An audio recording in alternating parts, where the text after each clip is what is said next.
Ladies and gentlemen, the secret word tonight is street. S-T-R-E-E-T. Really? You bet your life.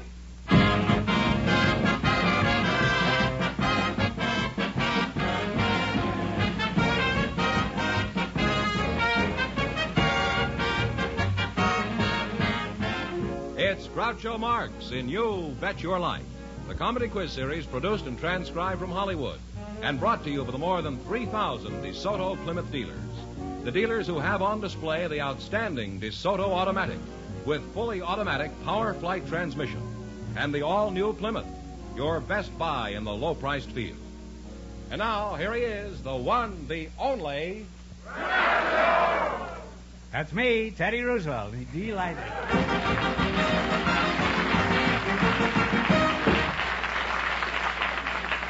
Well, here I am again with $1,000 for one of our couples. George, who's first? Well, Groucho, we have some people who were chosen because they have interesting stories to tell. Miss Beverly Ka'anapu and Mr. Ernest Ray. Would you come in, please, and meet Groucho Marx? Welcome for the DeSoto Plymouth dealers. Say the secret word and you'll divide $100. It's a common word, something you see every day. Mr. Ernest Ray and Miss Beverly Ka'anapu, huh? Beverly Ka'anapu. Ka'anapu. Oh, I see. Ka'anapu. Yes. Do you have a Hawaiian name? Is that your real name? Well, my full name is Beverly Phoebe Kamalulani Ka'anapu. Mm-hmm. What does that mean? Kamalulani, that means under the shade of heaven. Oh. Mm-hmm. Where were you born, Bev? I was born in Kalihi in Honolulu, Hawaii. Mm-hmm. I'm all right. How are you? But we always say that if anybody says Hawaii. Hawaii is the correct pronunciation, huh? Hawaii or Hawaii? Yeah. Mm-hmm. But over here they say Hawaii. Well, that's the easiest way. Yes, it is. And also there's no joke. I mean, to say, I'm all right, how are you? To say Hawaii, you're dead. Aren't the real, genuine, blown-in-the-bottle Hawaiians pretty scarce now? I've heard there aren't too many of you left. Is this true? Yes, that's very true. As for myself, I'm part Hawaiian and part German. Really? Yes. Is that so? Well, whoever assembled the parts certainly knew what he was doing.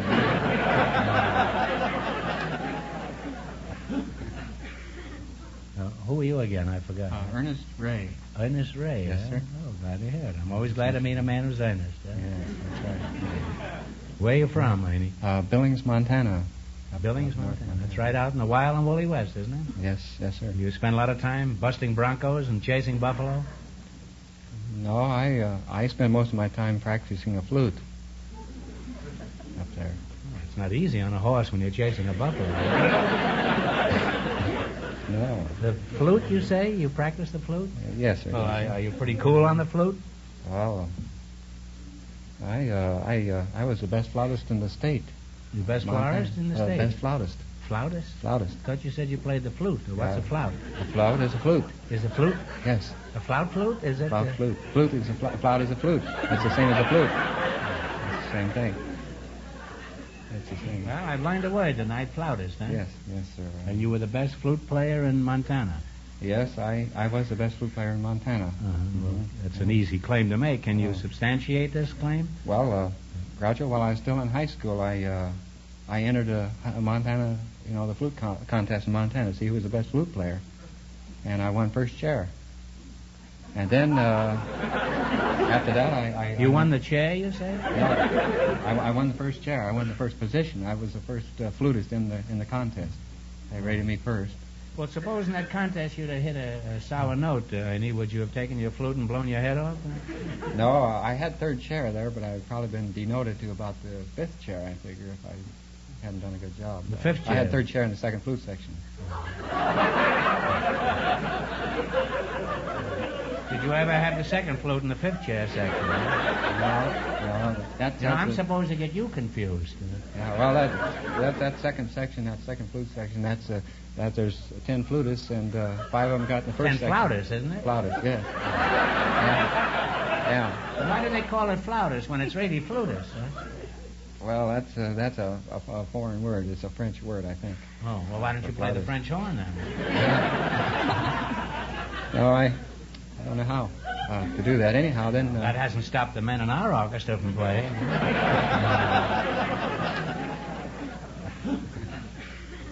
Well, I've enjoyed this little chat with you two, but the time has come for some more serious endeavors, like winning some moolah. Is that a Hawaiian word, Yes, moolah? mula. Moolah. Or kala. Or kala. Huh? Well, you're going to play You Bet Your Life. I don't know if you know how to play You Bet Your Life, but we made a little change in our quiz last week. You play the game this way, the same way, with the exception that we start you off with a bankroll of $100. And that's very nice. You can quit now if you want to. No. Every time you miss a question, you lose half your bankroll, no matter what it amounts to at the time. Now, let's see how much money you can make. You selected science and medicine. And remember, the more the question is worth, the harder it is. Number 7. Number 7 is $70. In the laboratory, what do you call the small gas burner used to heat test tubes? Flask. Talk it over. Yes. Value. Yes. No, I'm sorry. It's a Bunsen burner. Well, you lost half of your original bankroll, so you now have $50. You have $50 left in the bankroll. Now, what do you want to go for? Well, let's try number 8. Now, $80. What is the scientific name for the study of plants and plant life? Talk it over. You're partners. Etymology. Study of plants. Scientific name for the study of plants and plant life. Okay, let's try that. Etymology. No, I'm sorry. Wow. No, it's botany. What am I asleep today? You lost half your bankroll again. You now have $25. 20, well, you're still in the running. Now, don't get discouraged. Now, what do you want to try? $90 one? 10? 100? Yeah. Okay. How much? Five. $50. What rare element do we obtain from pitch blende? I think we get radium. That's right. Before you change your mind, it's radium, huh? Well, you now have $75. There's your last chance to beat the other couples now. Things are looking up a little, aren't they? Now, Yeah. which one do you want to try now? Oh, I'm going to try number 9. $90. Scientifically speaking, animals with backbones are called what? Talk it over. What do you call mammals or vertebrae? Oh, Take a stab if you don't know. whatever. Mammals. Oh, vertebrae probably. Yes, it was vertebrae. I wish I could have helped you, but I couldn't. Oh. Well, you lost half your bankroll, and you wind up with $37.50. I'm sorry you didn't win more. Thanks and good luck from the DeSoto Plymouth dealers.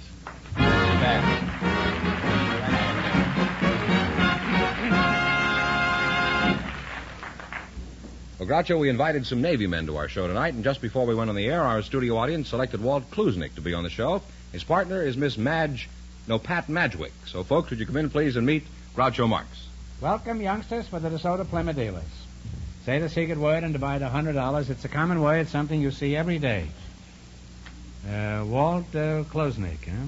You're a sailor, huh? You are a sailor, aren't you? Yes, sir. You don't have to say sir to me, you know. I'm just an apprentice comedian, 3rd class. Let's see, you're Miss Pat Madgwick? I'd prefer to be called Patricia Madgwick. You would? Well, certainly there's no problem for me to call you Patricia. Where are you from, Pat? Patricia? I'm from England. England, eh? Mm-hmm. Oh, Sorry. sorry. You don't have to be sorry. We all have to be born someplace. Now then, what part of England were you born in? I was born in Surrey. Oh, this is like Hawaii. I'm all right. How are you? You speak very, very good English for an Englishwoman. We knew that's Of what course, after you've been here a while, we'll take care of that. Walt, what is your hometown? Bay of Biscay or something, I suppose. No, I'm from Butchertown in San Francisco. Butchtown? What's in Butchtown? Is that a slaughterhouse? It's the exclusive section of the slaughterhouses. Well, what made you decide to join the Navy, Walt? Did you want to see the world? I want to stay out of the Army.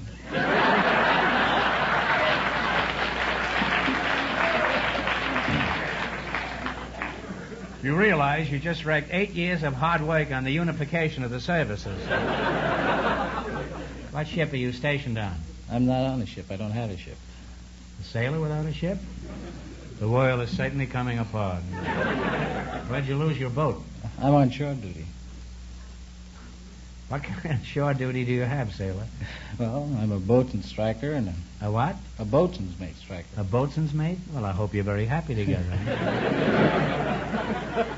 And work down on Terminal Island, and I'm stationed What's a bosun's mate? Well, they take care of the rope, the line on the ship and Oh. securing of all the hatches. A deckhand, more or less. I see. But do you have a good line? Hasn't been working too well lately. I don't know why not. You're a pretty cute-looking sailor. What do you think of him, Pat? He's pretty nice looking. As sailors go. I don't think they don't, either. They go hog wild. Well, specifically, what do you do in your job, sailor boy? Walter Klosnick? You sound like you ought to be playing for Notre Dame. Not me. Well, I Notre Dame in South Bend years ago. I take care of the ball fields out there. I'm connected What? Take care of a ball field? Yes, sir. What do you do for the ball field? Well, I make sure that the field's in condition to play on. I'm connected with the baseball team. Make sure the grass doesn't dry. Throw a little fertilizer here and there. Just maintenance of the ball field. You never think of a sailor throwing fertilizer around.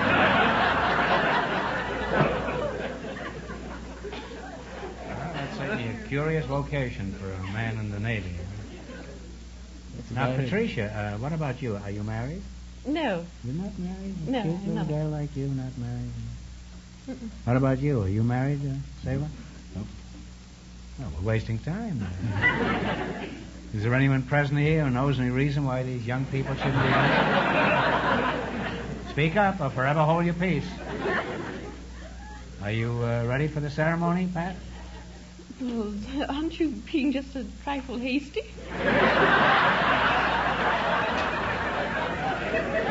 Well, I have to be. If I know sailors, he's got a date in half an hour. No, this is all in fun. Well, you're a very attractive couple, and I expect you to get married the moment you leave here. How are you going to play? You bet your life. Now, let's see how much money you can make. You selected, do you know about the change in the quiz? Oh, yes. We start yes. you off with a $100 bankroll, and when you miss a question, you lose half of whatever bankroll it amounts to at that time. Clear? In the race for the $1,000, the Hawaiian girl and the flute player won $37.50, and the secret word is street. Let's see how much money you can make. You select a general information quiz. Remember now, the more the question is worth, the harder it is. You talk it over your partner. See, what should we do? It's a lucky number. Seven's your lucky number? Let's do it. Well, we'll have seven. $70. What is the name of the plane Lindbergh flew across the Atlantic in 1927? The Spirit Talk of, it over. The Spirit of St. Louis. That is absolutely right. The Spirit Well, you now have $170. Now, which one do you want to try? 60. 60. What is the distaff side of a family? Talk it over. Come on. Oh, the female side? Yes, that's right, the female side. You've now run your bankroll up to $230. Now, what do you want to try? We'll take 90. number 9. Okay. What is the proper term for a bicycle built for two? A tandem. That is right. A tandem is right. You now have $320. It's your last chance to beat the other couples. We'll be very brave and have number 8. Number 8. All right. What do you call a motherless calf or an unbranded steer? Talk it over. A motherless calf, that's a young cow, isn't it? Yes. Or an unbranded steer. Talk it over. No, I'm sorry. It's a maverick or a dogie. You lost half of your bankroll at that time, so you wind up with $160. Well, thanks and good luck from the DeSoto Plymouth dealers.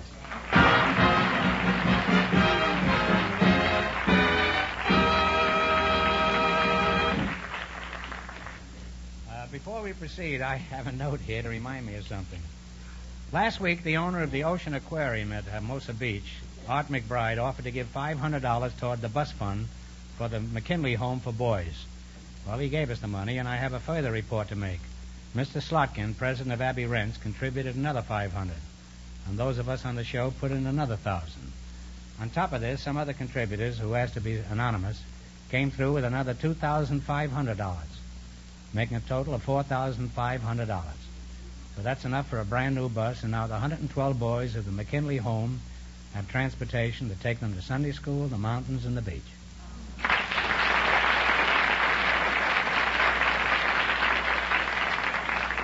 And to all of you who kicked in, my sincere thanks. George, who's next? Well, Groucho, we have a couple of interesting guests who have special stories to tell. Father Michael Montoya of the Claretian Fathers and Nelson Gary. So, folks, would you come in, please, and meet Groucho Marx? Well, welcome. Welcome to the DeSoto Plymouth dealers. How do you got it? Say the secret word and you'll divide $100. It's a common word, something you see every day. Okay. Nelson Gary and Father Michael Montoya, eh? Father right. Montoya? What should I call you? Well, you can call me Father Michael. That'll be perfectly all right. Father Michael, that's okay. Now, you know, I'm no authority on religion. Will you correct me if I make a mistake here I'd tonight? certainly be very happy to correct you if you make mistakes. Well, actually, you'd have to start back about 40 years. Well, you're Nelson Gary, eh? Yeah, that's me. How old are you, Nelson? I'm 12. 12 years old, huh? Yeah. Where do you live, Nelson? I live in San Fernando Valley. San Fernando Valley? 13888 Dickens Street, West Hollywood. The Dickens.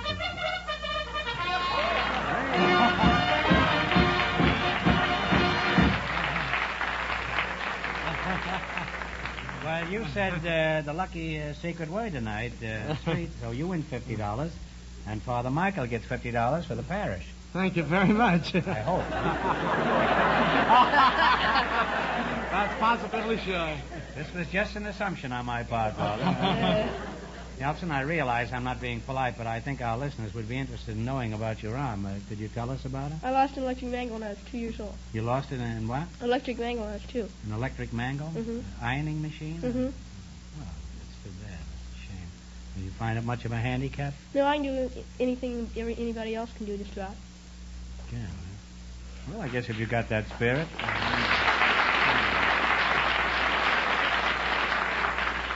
There's no such thing as a handicap with that kind of spirit. Where do you go to Thank school? you. Van Nuys Junior High School. Are you pretty good in school? Well, I belong to the Honor Society, and you got to keep up pretty high grades to keep in there. You belong to the Honor Society? Yes, you got to get more than half your grades A's. What is your biggest interest in school? Athletics, I guess, and in North Hollywood, I belong to a Y club called the Kryptons, and I play first string for their basketball team, and I did play first string for their football team. Really? Father, what do you think of this boy? Wonderful. I think a boy who apparently has this handicap and makes a go of things really can prove that where there is a will, there's a way. And I think he's wonderful. God bless him. Nice going, Nelson. He'd make a pretty good sermon for you, wouldn't he, Father? Certainly would. Make Makes a a pretty sermon good- for everyone. Yes, he does. Make one for me, too. What a schlemiel I was in school. Speaking of sermons, isn't it a problem to keep them timely and interesting? I don't think so, Mr. Marx. No? A sermon should be short and to the point, and of course kept with interest. Well, how do you do that? Well, I remember when I attended the Catholic University of America, one of the professors insisted that we imitate the commercial announcers. He says when they talk about material things, they put their point right over. We could do the same when we bring the Word of God. Well, you probably keep yours shorter than most of the commercials. By the way, Father Michael, where is your church? In San Gabriel, California. I'm at the old San Gabriel Mission. Could you describe its history here? Yes, it's the oldest mission in the Los Angeles County. You see, very briefly, Father Cambon and La Samara came to the San Gabriel Valley back in 1771. And this was 5 years, incidentally, before the founding of our country, before the American independence. And this building was destroyed by the earthquakes and the floods, and they built a second one. And the beautiful building that you see now is the last structure, which was completed in 1804. That's a real old building. Is much of the original structure still standing? Oh, yes, and very little of it has been touched. You must have the same landlord I have, huh? Nelson, my favorite sport is baseball. How is it you're not interested in that? Well, I am. It's my favorite sport. In fact, I played on a Little League team that won the championship this year. Really? Yeah. What position do you play? I played the outfield, right field. Outfield? And how are you with batting? Are you any good? Well, I batted 365 this year. 365?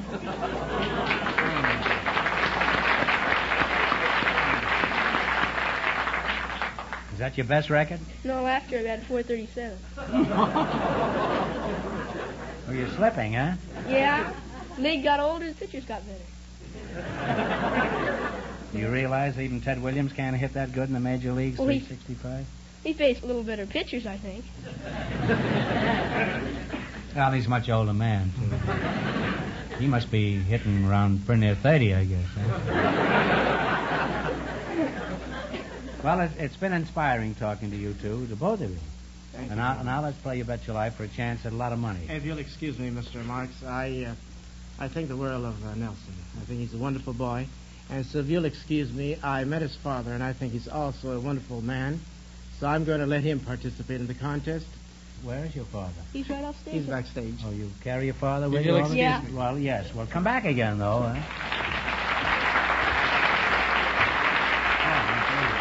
Hi.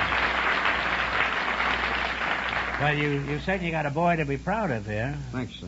You think Nelson can count on you to come up with the right answer? I doubt that. Why is that?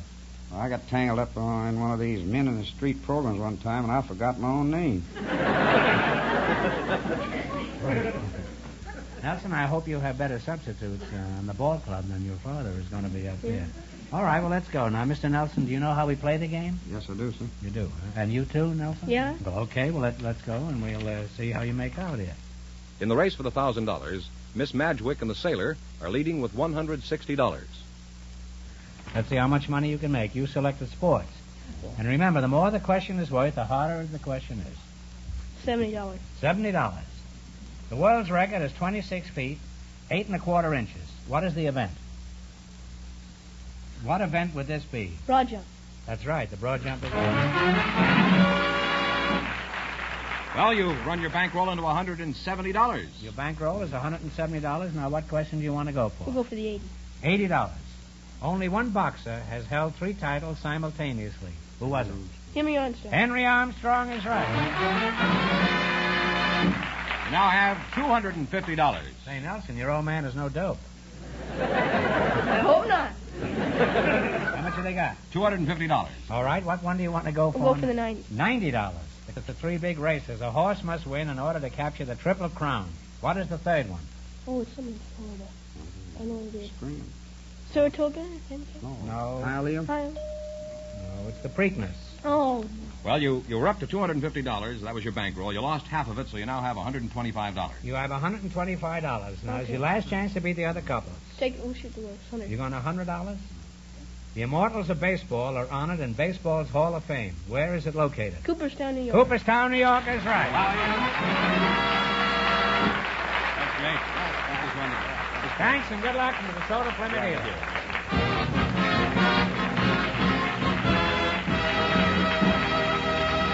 And that means that Nelson Gary and his dad, with $225 in just 1 minute, get the chance at the DeSoto Plymouth $1,000 question.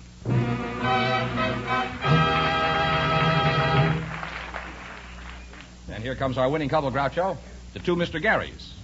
See, your father turned out pretty handy after all, didn't he, Nelson? Yeah. Huh? All right, here we go for $1,000. I'll give you 15 seconds to decide on a single answer between you. Think carefully and please no help from the audience. Here it is. 40 years ago, an American minister wrote a novel called The Winning of Barbara Worth. It sold over 1.5 million copies. It's still one of the all-time records. For $1,000, who is this popular writer? Now talk it over. Oh, I know his name down there. Wasn't he to be fine? I don't know. Shoot it. If you don't know, take a guess. Okay, we'll let you say. Rupert Hughes will say. Rupert Hughes will Rupert say. Hughes? No, I'm sorry. It's Harold Bell Wright. I'm sorry, but that means the big question next week will be worth $1,500. Well, they lost the big money, but how much did they win the quiz? $225 in the quiz. $225. Congratulations, and thanks to both of you and of all of our contestants on the show tonight.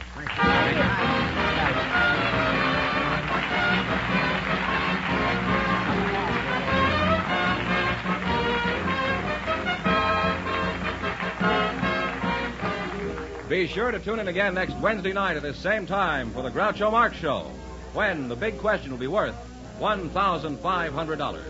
And on Miss Groucho's television show, also brought to you by the DeSoto Plymouth Dealers of America. And remember that the dealers who sell the outstanding 1954 DeSoto Automatic with fully automatic power flight transmission also have on display the remarkable new Plymouth, engineered and built to be your best buy in the low-priced field. DeSoto, Plymouth, two great new cars, both products of the Chrysler Corporation. And when you drive in, tell them Groucho sent you. Good night, folks, and remember, just be sure to see the DeSoto Automatic. Folks, here's a reminder from the Red Cross. You help your neighbors in distress, wherever they may be, when you join the Red Cross. So answer the call. Join and serve. You'll Bet Your Life, transcribed from Hollywood, is produced by John Goodell. Directed by Robert Dwan and Bernie Smith. Music by Jack Meakin. This is George Fenneman signing off for the more than 3,000 DeSoto Plymouth dealers from coast to coast. You Bet Your Life is heard by our armed forces throughout the world.